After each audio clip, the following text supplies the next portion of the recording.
Sejam muito bem-vindos ao 14º episódio do Gerenciando 10K com Everson Corata.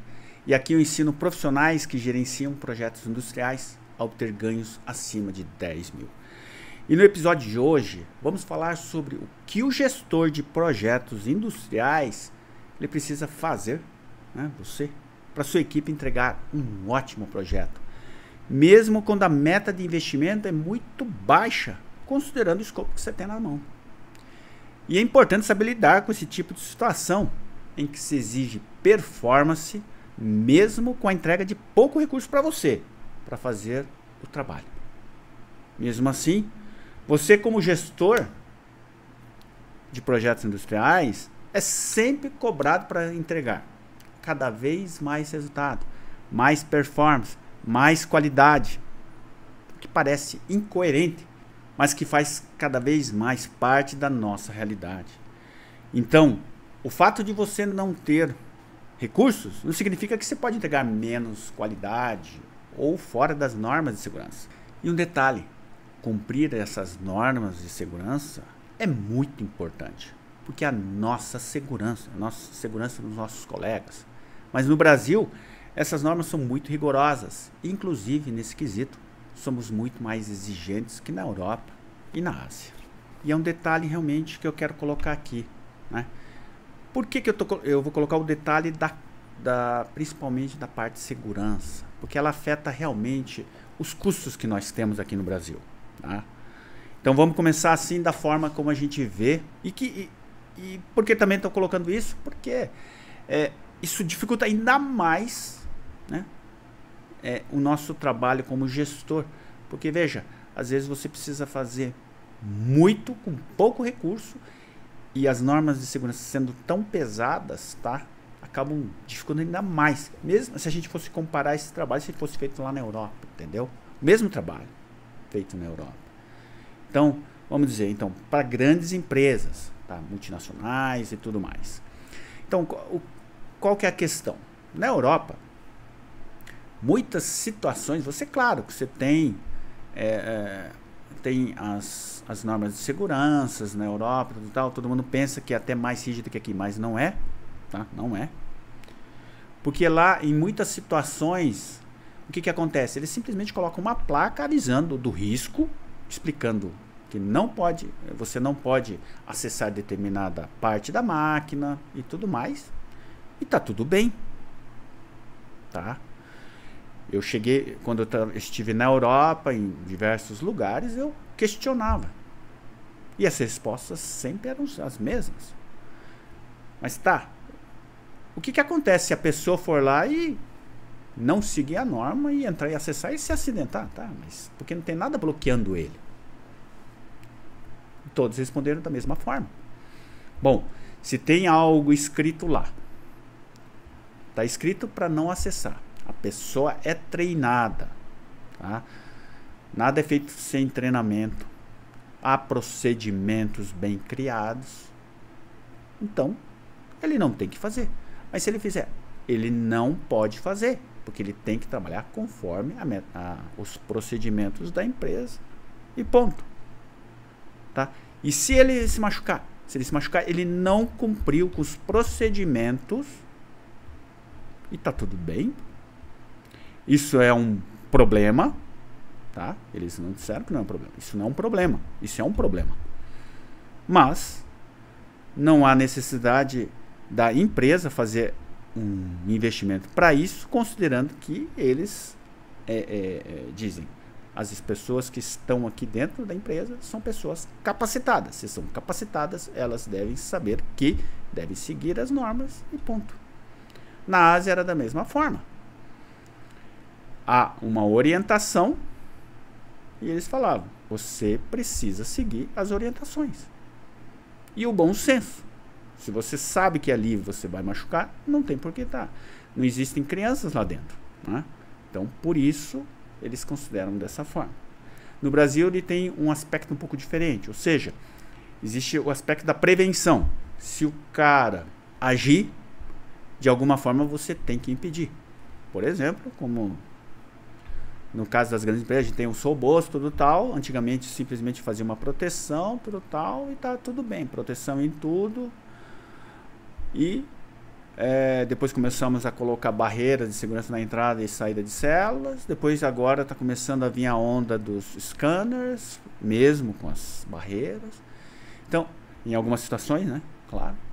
Então, isso aumenta de uma forma muito grande. E isso impacta e gera um obstáculo, tá? Muito maior para nós, né? Porque quando há um corte de investimento, tá? Que eles falam, não, na Europa se faz e aqui não se faz, é porque às vezes existem essas diferenças de regulamentação. Que é aí que você precisa trabalhar bastante nessa hora de estar trabalhando sobre esta questão. Entendeu? Então isso torna mais um obstáculo. Então, o que eu estou colocando aqui como exemplo não tem nada a ver com a questão do que eu acho certo ou errado em termos de quem está mais certo em termos de regulamentação. É mais em termos de, olha, você tem esse recurso e se vira, imagine um recurso que você recebe na Europa, na Ásia e no Brasil. Tá? É mais para esse tipo de diferenciação das dificuldades que a gente tem. Tá ok? Agora, para pequena e média empresa. Pequena e média empresa, né? Claro, o chefe e o dono, às vezes, são as mesmas pessoas. Então, claro que a abordagem, ela sempre é um pouco mais pesada ainda. Tá? Porque ele está controlando, porque aquilo está saindo do bolso dele, né? Exatamente do bolso dele. Então, às vezes, o controle é maior. Às vezes, o cumprimento das normas, ele não é ali nos mínimos detalhes, tá? E quando a empresa é pequena, pior ainda, mais difícil ainda, porque às vezes a empresa não consegue se manter se for para adotar tudo, tá? E às vezes essas implantações ocorrem, tá? Às vezes assim de uma forma impositiva. Às vezes o Ministério do Trabalho vai lá, baixa e faz auditoria e a empresa ou faz o investimento ou fecha as portas, né? Então tem essas variações entre as diferentes níveis de empresa, vamos dizer assim, pequena, média e grande empresa, é por isso, né? É o tamanho do corte que você tem, né?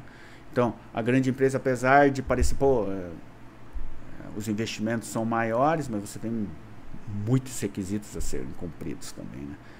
Então, acaba também gerando uma grande dificuldade de você conseguir manter tudo isso muito bem regulamentado, tá? Estou dizendo também o que é mais difícil, o que é mais fácil.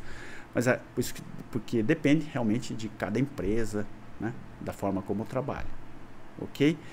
Mas isso tudo é para mostrar o tamanho do desafio que nós temos pela frente, né? E cada dia que passa, a concorrência aumenta, então esses cortes vão acontecendo. E para isso você precisa ter alguns diferenciais, algumas sacadas e algumas mentalidades que, se você não tiver, realmente fica difícil lidar com esse tipo de situação, né? Embora à primeira vista isso pareça um grande problema para você, mas assim, para ser bem sincero, ele se torna até uma grande oportunidade, porque por incrível que pareça, né, se tornar esse obstáculo uma oportunidade. Por quê? Porque não é todo mundo que consegue trabalhar nessas condições. Então, às vezes você tem uma grande empresa e que tem determinados profissionais que conseguem tocar esse tipo de situação, tá? Então, isso acaba se tornando este profissional, né, com, vamos dizer, um pontinho a mais, né, devido justamente a essa capacidade de conseguir maximizar os resultados da equipe para garantir esse resultado, tá? Porque não é fácil. Não estou dizendo que é fácil. Mas assim, existem profissionais que são altamente capacitados, gestores de projeto altamente capacitados. Veja, não estou dizendo incapacidade de um gestor para o outro. O que eu estou dizendo aqui, por exemplo, um gestor ele pode ter uma capacidade de tocar um projeto grande e complexo, mas ele tem um alto budget. Então ele tem uma capacidade enorme e sabe gerir. Ok? Mas isso não significa que ele consiga trabalhar com baixo recurso de pessoas, baixo recurso financeiro, etc. tá? Sendo que tem que entregar de qualquer forma os resultados. Por quê? Porque ele não vai poder trabalhar da mesma forma que ele trabalha, né, com alto budget. Porque se ele fizer isso, vai faltar dinheiro. Ele vai perder a mão do projeto. O projeto não vai estar nem, vamos dizer, em 60% do tempo de projeto, é capaz de ele já estar quase raspando o fundo do projeto, do budget do projeto. Tá? Às vezes está lá com 10% de dinheiro do projeto todo, dos recursos que ele poderia ter, entendeu? Agora, aquele que trabalha, tá, com esse tipo de projeto, tá, ele tem uma maior capacidade de lidar com as outras situações, porque imagine, se você sabe lidar com tantos obstáculos, com tantos problemas, né, com tantos obstáculos de recurso e tem que fazer acontecer essas coisas, se torna um pouco mais fácil. Claro que existem outros critérios, às vezes um conhecimento das normas, dependendo do projeto que ele pegue e tudo tal, né? Aí realmente ele pode também, claro, ter o lado de desvantagem, mas em termos assim de conhecimento, né? De um projeto se o cara está trabalhando só com projetos pequenos e comparar com um grande, não. Mas eu estou dizendo, com pequenas variações, né, do tamanho de projeto que ele toque e depois pega um projeto com forte limitação de budget, e isso que eu quero dizer é o seguinte: imagine que você tenha um payback do projeto em relação ao que ele está entregando e em relação ao investimento que você tem em termos de investimento. Se você tem um payback ali bom, aí você pode dizer, não, o cara trabalha, né, uma certa tranquilidade. Não estou dizendo que é fácil, mas uma certa tranquilidade, porque ele tem cash, né? Se acontece alguma coisa, ele consegue pegar o dinheiro e fazer aquilo. Tem pessoas para trabalhar com ele. Mas se está todo mundo em modo 100% e com pouco dinheiro, aí se torna difícil, né? Entendeu? Por isso que eu digo assim que as pessoas que estão acostumadas a trabalhar com poucos recursos e com pouco dinheiro, elas fazem o que as que têm bastante com mais facilidade até, e o contrário não acontece, entendeu? Normalmente, a não ser que realmente eles trabalhem em projeto em tamanho totalmente diferente. Aí pode ser que vai faltar um pouco de conhecimento, sim. Aí pode ter problema. Tá ok? Então, por isso que ele se torna um diferencial quando você tem pessoas que trabalham no mesmo nível, mais ou menos, de tamanho de projeto e complexidade. Se esse trabalha com baixo budget em uma situação sempre muito estressante, ele tem um diferencial dentro da equipe. Entendeu? Isso é um diferencial. E para você que tem, por exemplo, vários concorrentes, né, na sua função como gestor, isso é importante quando você quer ter crescimento na sua carreira. Tá? Existem outros fatores que influenciam, mas resultado e capacidade de trabalhar sob essas condições, ele te dá um grande, vamos dizer, up nas suas ambições. Tá? Por isso que ele é muito importante, esse tipo de capacidade de trabalho. Tá bom? E eu falando sobre tudo isso, ele lembra muito o meu projeto de implantação do Lean Manufacturing. Porque imagine uma coisa assim, um projeto com baixo investimento, tá? Ele é difícil.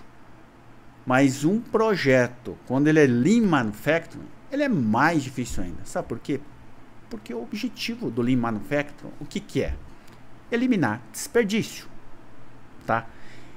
Ganhando máxima eficiência com o menor investimento possível. E com o menor investimento possível significa menos recursos possíveis, tá? Então ele se torna extremamente complicado você trabalhar, tá, sob essas condições. E no meu projeto Lean Manufacturing foi exatamente isso. Foi um projeto longo, tá? Foi um projeto global, comparando todas as empresas.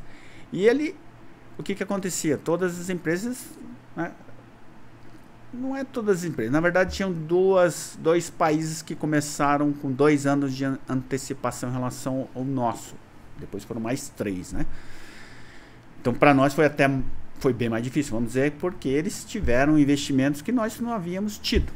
Não tinha sido aberta essa oportunidade. Então, mas faz parte do jogo. Então, o que que acontece? No primeiro ano se trabalhou muito sobre a parte competitiva, ou seja, melhoramento, tudo que a gente podia fazer de melhoria no processo e no funcionamento da fábrica, que era uma fábrica de motores, foi feito. Então foi melhorado ao extremo. A fábrica trabalhou na máxima capacidade que eles tinham de melhoria, e então foi sendo feito todas as atividades, todas as metodologias, Kaizen e tudo que é tipo, né, de ferramentas foram adotadas para realmente conseguir a máxima eficiência. E depois veio a segunda fase, né, onde foram fase realmente de implantações maiores, né, implantações de fluxos automáticos, automações de processos, tudo tal, tá? Mas qual que era a dificuldade? As equipes eram muito pequenas, tá? Os investimentos que a gente conseguiu tinham valores extremamente baixos. Muitas vezes a gente até comparava assim, né, um investimento que a gente ia fazer numa determinada automação e algo similar num projeto normal.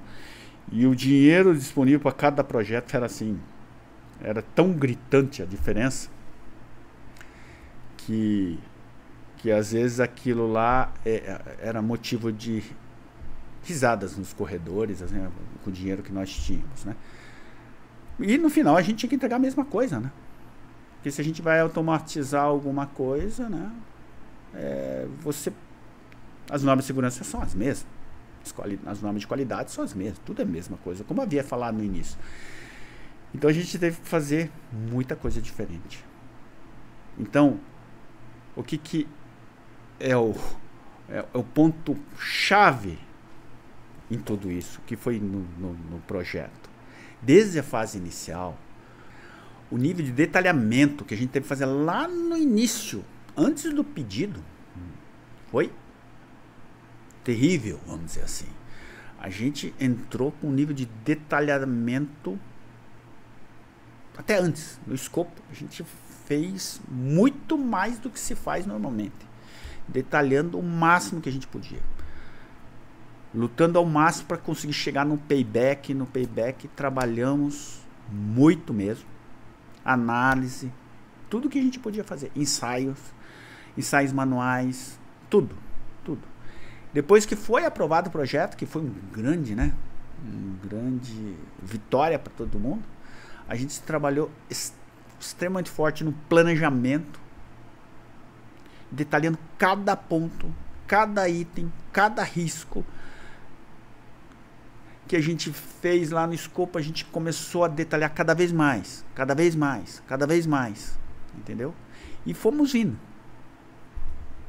São todas as análises extremamente pesadas, para que você realmente conseguisse fazer com a máxima eficiência. E o problema, se você tem uma equipe grande, ele não se torna tão pesado, né?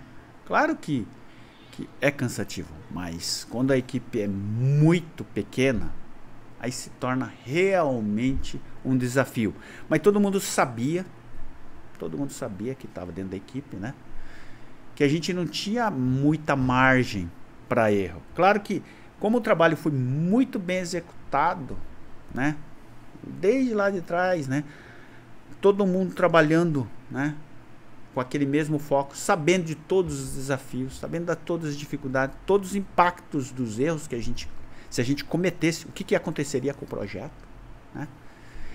Então, tudo aquilo fez com que cada etapa fosse muito bem feita e realmente sobrasse até um pouquinho mais do que a gente imaginava, do que eu imaginei, né, no caso. E deu um pequeno valor, mas que foi assim, um valor que motivou muito a todos, e que a gente foi vindo etapa por etapa, Obviamente existem imprevistos que foram acontecendo, mas foram imprevistos menores, tá? Que a gente conseguiu lidar sem muito problema, tá? E no final o que aconteceu? Todas as verbas que a gente essa verba que sobrou, a gente conseguiu alocar dentro do projeto, dentro dos imprevistos, tudo mais, e no final a gente conseguiu terminar o projeto 100%, entregamos tudo o que a gente precisava, tá? Uma grande parceria entre toda a equipe, porque é engraçado quando a gente trabalha nesse tipo de projeto. A união gerada dentro de um projeto, quando tem esse nível de criticidade, ele é maior, muitas vezes, do que aqueles onde você tem mais comodidade, vamos dizer assim. Porque não gera essa união para fazer com que todo mundo consiga. Porque é o seguinte, todo mundo tem que se ajudar para sobrar dinheiro, para que todo mundo tenha o dinheiro que é necessário. Não é verdade? Então, é algo que faz você crescer realmente muito em termos de profissional. Isso em todas as áreas, tá? Porque trabalhar dessa forma faz você tem que forçar a sua capacidade, a sua criatividade, tá? Deixar de lado essa questão de eu sempre quero gastar mais, sempre quero fazer mais. Não é assim. Não é essa mentalidade que vai dar certo nesse tipo de projeto. A mentalidade é: aqui eu preciso fazer mais, precisa. Então, aqui nós vamos investir mais pesado. Mas o mínimo necessário. Entendeu? Aqui eu consigo fazer bem simples e ele dá certo e funciona super bem? Sim. Então vai continuar super simples. Vai continuar manual. Entendeu? É tudo justo e necessário. Justo e necessário. Além do que, são projetos onde você mexe com muito da segurança de funcionamento de toda a fábrica. Você vai ter que tirar as gorduras, né? Aquilo que ninguém sabe, que parece que tudo funciona bem, mas tem um baita do estoque que mesmo que dê problema, nada vai acontecer, não vai parar ninguém, não tem risco, porque, cara, você tem uma enorme capacidade de ficar parado, arrumando, enquanto, né, devido a esse estoque. Como você corta isso, né, você dá uma mordida bem grande nesse estoque, né? Porque estoque é ineficiência. Então você imagina, né? Então são projetos que a tratativa com os stakeholders é muito mais intensa. Porque você lida com essas dores do seu stakeholder. Né? Você vai tirar a tranquilidade dele. E um projeto normal, o que acontece? Você aumenta o estoque para começar e depois vai diminuir. Depois de muito tempo você reduz. Né? Existem outras complexidades, obviamente. Né? Às vezes você entra peças novas, entram fornecedores novos. Não estou dizendo que é fácil, tá? Mas são questões diferentes, entendeu, pessoal? Você lidar com uma série de situações como essa é um grande desafio para você, gestor. Então, mas estão entendendo o porquê que eu digo que você se torna um diferencial em relação a isso? Porque lembre-se, na minha experiência, lidar com os stakeholders é um dos 3 maiores problemas que nós temos no projeto. Dependendo do projeto, ele é o primeiro, dependendo é o segundo, dependendo é o terceiro. Mas ele nunca some desses 3 patamares, né? Então, nessas 3 posições. Então, é algo que te diferencia, que você consegue lidar muito bem com as situações. Ela não é agradável, está muito longe, né? Projetos assim não são projetos agradáveis, mas que elas te motivam, né? Se você souber usar a boa mentalidade para você. Tá? Ela realmente te motiva porque a equipe, se ela se engajar junto com você, ela realmente você se sente muito orgulhoso no final do projeto com tudo isso, assim como eu senti, tá? Então, por isso que, falando sobre tudo isso, me lembrei desse projeto, né? Que foi um sucesso.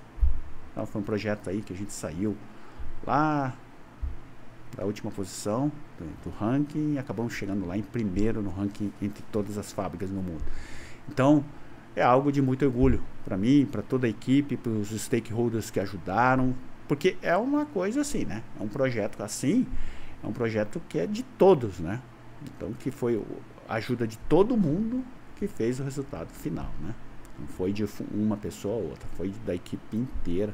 Quando eu falei equipe, não é a equipe somente que estava lá no projeto, os stakeholders deram também o suporte, né? Porque era um projeto mundial. Então, essa união tinha que acontecer, ainda diante de uma dificuldade tão grande de poucos recursos. Tá bom? E um ponto que eu acabei esquecendo de falar é o seguinte: mas a gente precisa diferenciar uma situação, tá, pessoal? Quando a gente fala poucos recursos, a gente diz poucos recursos, mas são possíveis de serem executados. Quando a gente diz assim que o recurso que é dado, ele não tem nem como você parar para pensar para conseguir fazer, aí isso não é um projeto, né? Isso é um sonho. Eu estou dizendo de projetos que são factíveis, tá?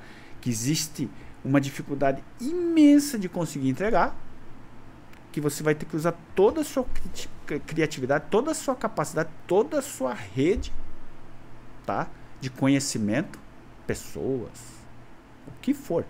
Tudo que você conseguir para conseguir achar soluções, às vezes muito simples, às vezes mais complexas, mas que vão te dar o resultado que você precisa, tá? Agora, se você não está recebendo, torna a dizer, o mínimo necessário, seja algo impossível, cara, isso não é um projeto, isso é um sonho, como eu havia dito. Imagine que você tem um robô, ele quer uma automação de uma célula e quer um robô para fazer toda essa movimentação dentro dessa célula, tá?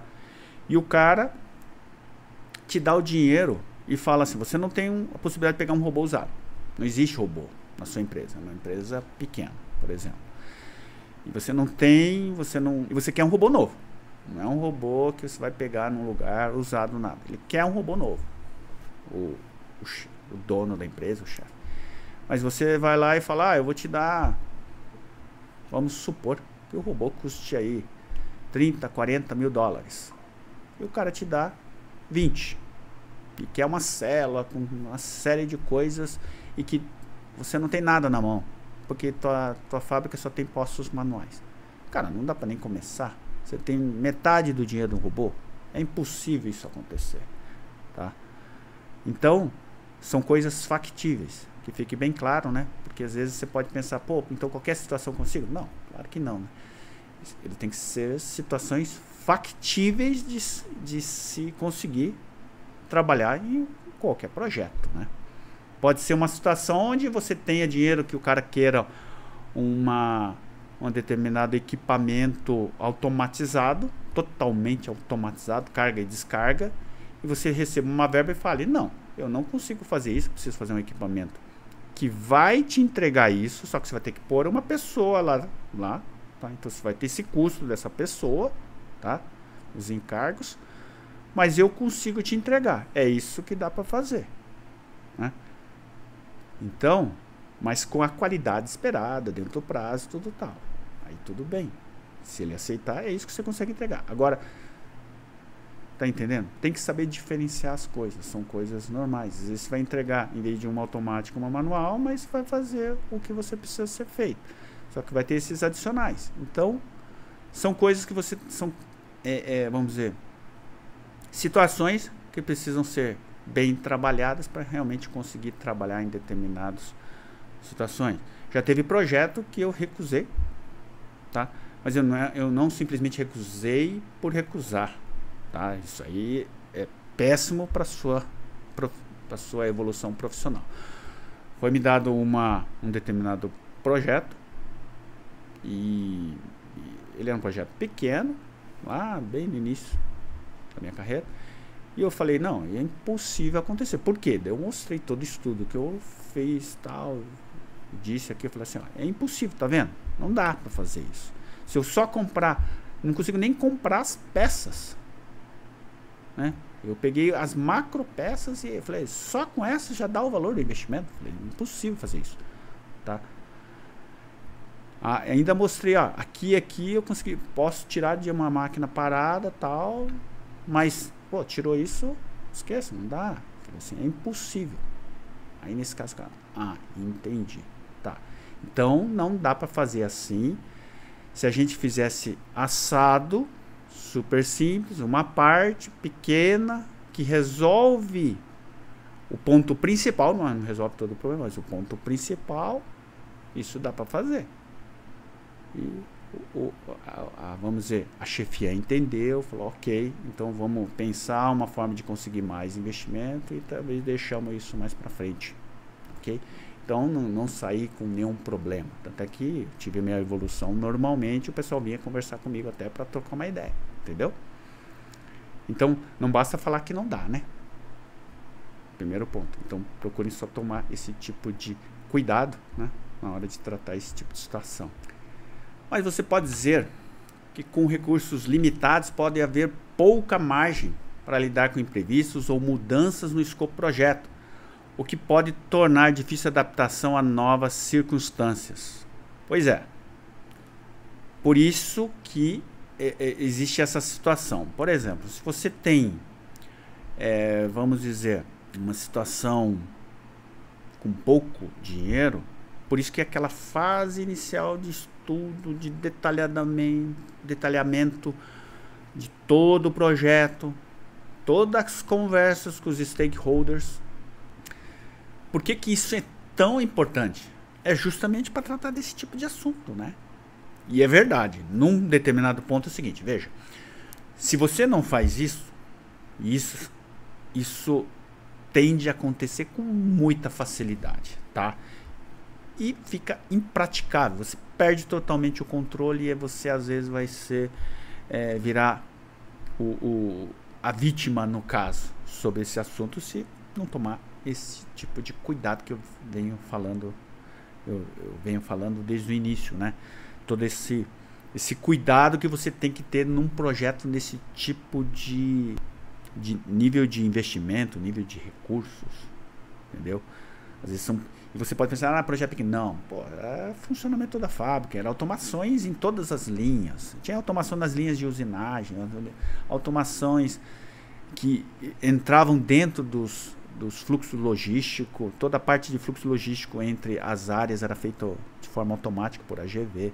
Ele entrava, tinha os kits e picking que também tiveram que ser feitos, realizados. Automatizações dentro das linhas de montagem, usinagem. Então, não era um projeto pequeno, era um projeto extremamente grande. Então, ok? Mas, é claro, se você não fizer esta parte, isso vai acontecer. Estou dizendo que você bloqueia tudo, mas você bloqueia, pode não bloquear tudo, você bloqueia muito, muito, entendeu?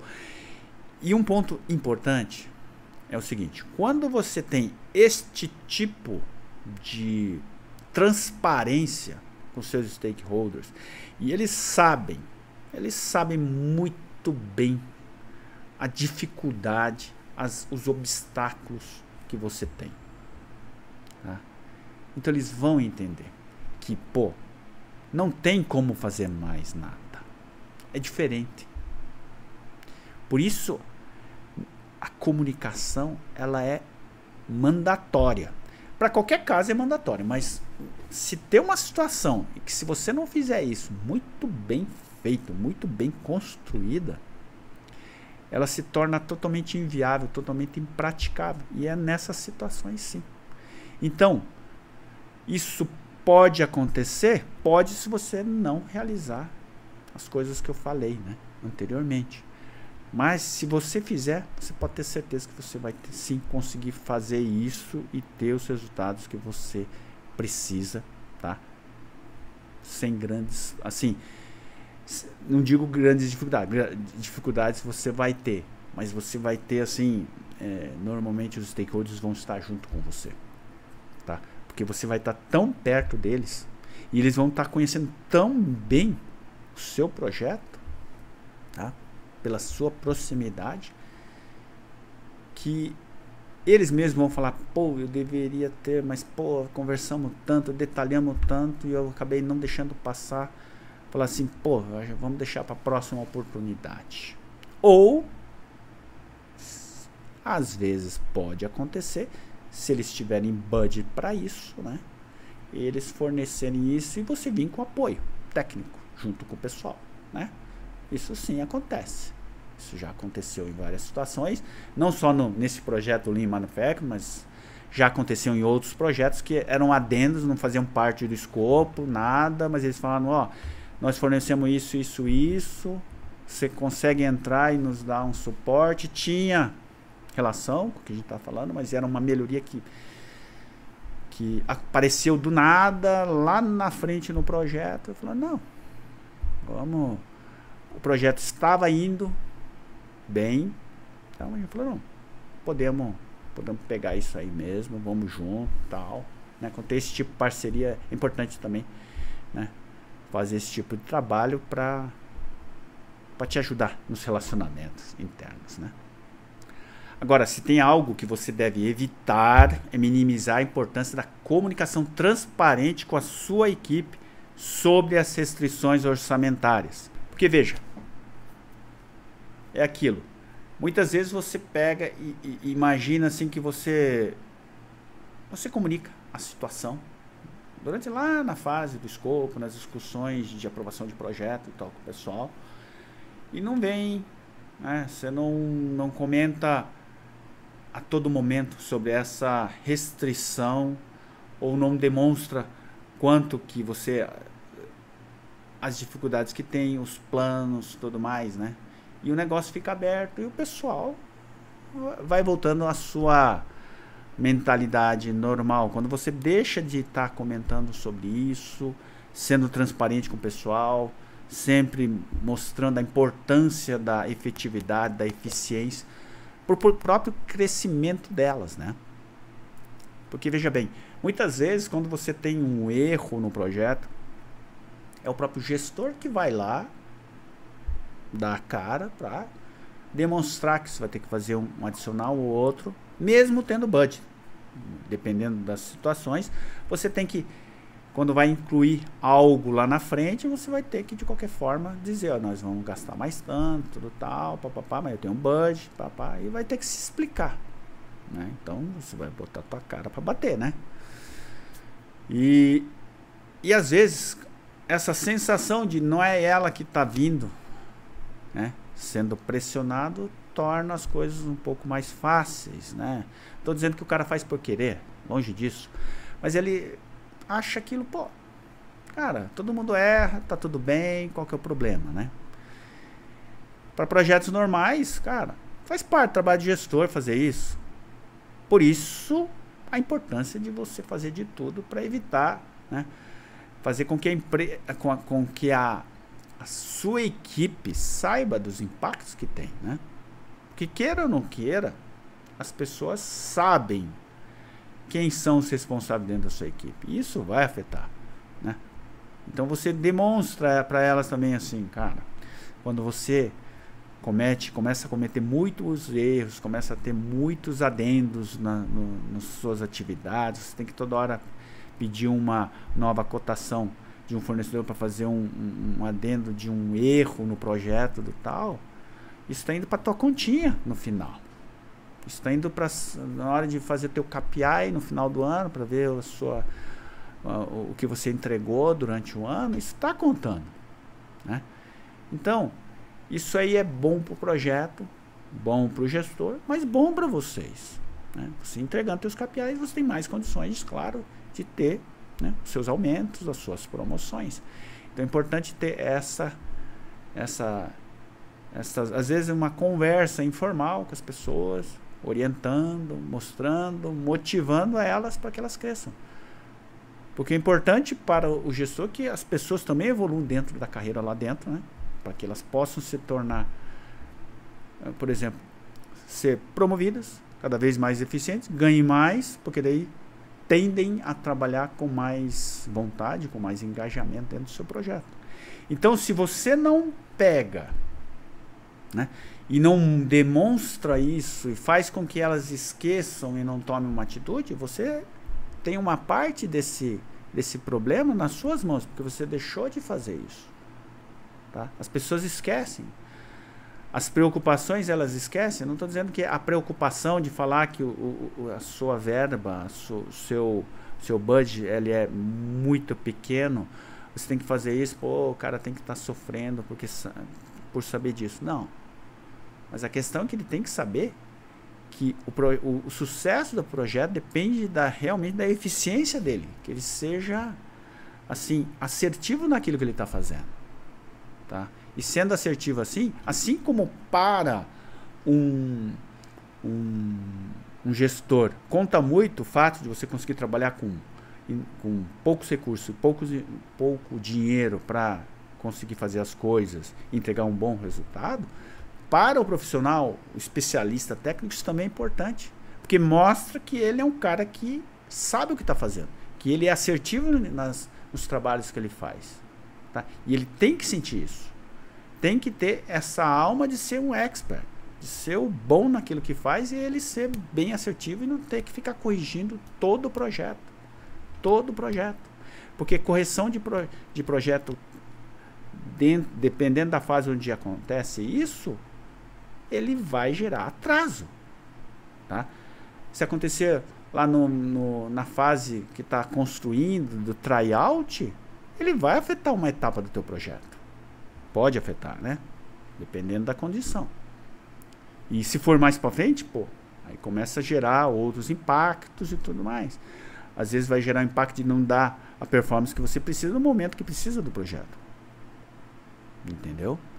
Então, isso é um ponto-chave, é um ponto que você não pode negligenciar e tem que trabalhar muito forte nisso.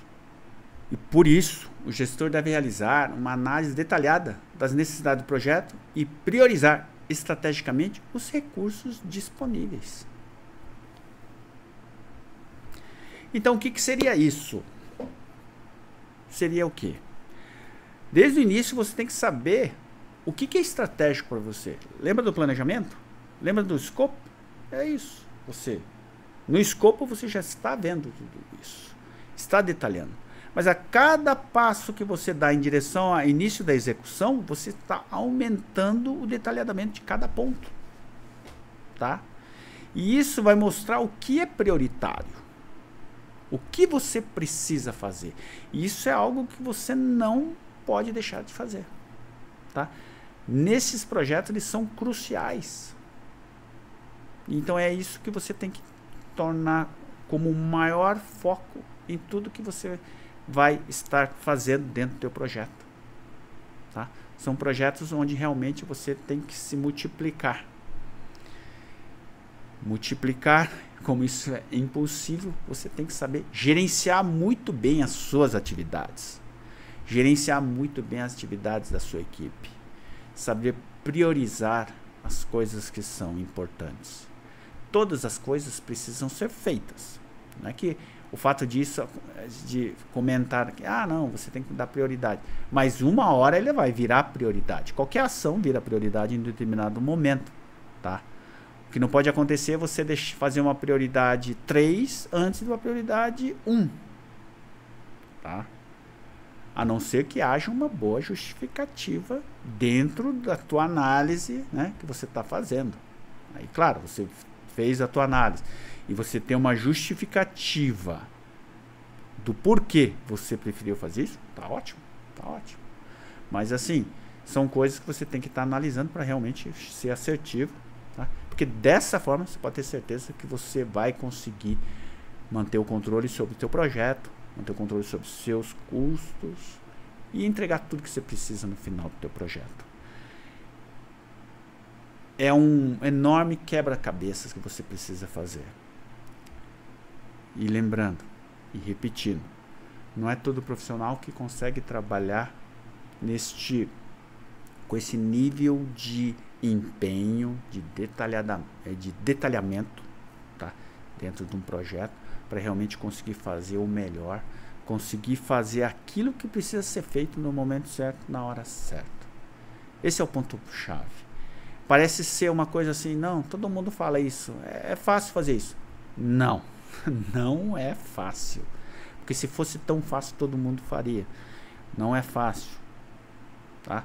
Mas não é impossível fazer. Se você tiver os seus critérios, se você souber agir na hora certa, na hora correta, tá? Você vai ver que as coisas vão fluir de uma forma muito boa.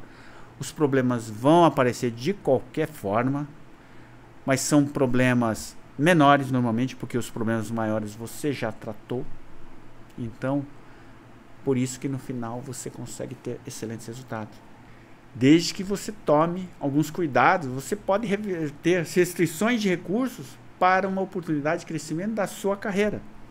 Eu coloquei aqui alguns pontos importantes que você deve aplicar e levar em consideração baseado na minha experiência. E também isso foi uma resposta a questionamento de vários seguidores sobre esse tipo de assunto. Então, é isso, pessoal. Acompanhe nosso conteúdo aqui no YouTube.